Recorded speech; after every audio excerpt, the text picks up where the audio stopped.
ভাই, আমি যার কাছ থেকে এই ঘটনাটা শুনছি তিনি একজন কবিরাজ। তার নাম মানিক, বয়স 29 বছর। সে সাধারণত বড়শি দিয়ে মাছ ধরে এবং সেই মাছ বাজারে বিক্রি করে জীবিকা নির্বাহ করে। আমি মুসলিম পরিবার থেকে, আমার দাদা 5 ওয়াক্ত নামাজ আদায় করত এবং কিছুটা কবিরাজি করত। এভাবেই তিনি অনেকটা প্রসিদ্ধ হয়ে গেছে। আবার আমার বয়স যখন 19 বছর তখন দাদা আমাকে কিছুটা কবিরাজি শিক্ষা দিতে থাকে। আমারও অনেকটা আগ্রহ ছিল, তাই আমিও শিখতে থাকলাম। এভাবেই আমার দাদা আমাকে পুরোটা শিখিয়ে দিল। আমার যখন 23 বছর তখন আমার দাদা মারা যায়। কিন্তু তিনি মারা যাওয়ার আগে আমাকে একটা কথা বলে যান যে তিনি আমাকে যে শিক্ষা দিয়েছে এই শিক্ষা যেন আমি কোনো খারাপ কাজে ব্যবহার না করি আর সর্বদা যেন মানুষের সাহায্য করি।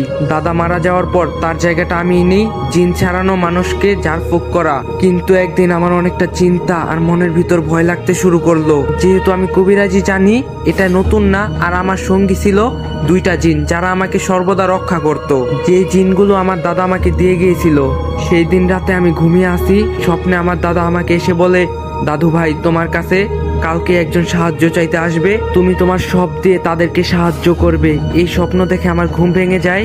আমি অনেকটাই চিন্তায় পড়ে যাই। সেই রাতে আর আমার ঘুম হয়নি। সকালে আমি যখন মাছ ধরতে বের হব এমন সময় আমার বাড়িতে 2জন মানুষ আসে। তখন আমার মনে আসে রাতের সেই স্বপ্নের কথা। আমি তাদেরকে সালাম দিয়ে বললাম, আপনারা কে? তারা আমাকে তাদের পরিচয় দিল। তাদের বাড়ি রাজশাহী জেলার কোনো এক গ্রামে। আমি বললাম, আপনারা আমার ঠিকানা কেমনে পাইলেন? তাদের মাঝে একটি মহিলা বলল, গতকাল রাতে স্বপ্নে একটা বয়স্ক পুরো হুজুর মানুষ আপনার ঠিকানা আমাকে বলছে, সেই ঠিকানা অনুসরণ করে আমরা এখানে এসেছি।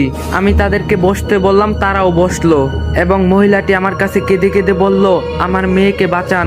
বুঝলাম সমস্যাটা তাদের মেয়ের। আমি তাকে শান্ত হতে বললাম এবং পুরো ঘটনাটা বলতে বললাম। তারপর তিনি যা বললেন তা শুনে আমি ভয় পেয়ে গেলাম। বর্ণনাটা এমন ছিল যে আমার মেয়ের নাম হুমায়রা, এবার ইন্টার ফার্স্ট ইয়ারে পড়ে। হঠাৎ একদিন রাতে খাবারের সময় আমি তার গলায় একটা চিহ্ন দাগ দেখতে পাই। মানুষ ফাঁসি দিলে যেমন কালো হয়ে থাকে ঠিক তেমনি। আমি তাকে জিজ্ঞাসা করলাম, হুমায়রা, এটা কিসের চিহ্ন? সে বলল, কোথায়? পরে তাকে দেখালাম, সে এই বিষয়ে কিছুই জানে না। আমি ভাবলাম হয়তো কিছুর একটা দাগ হবে।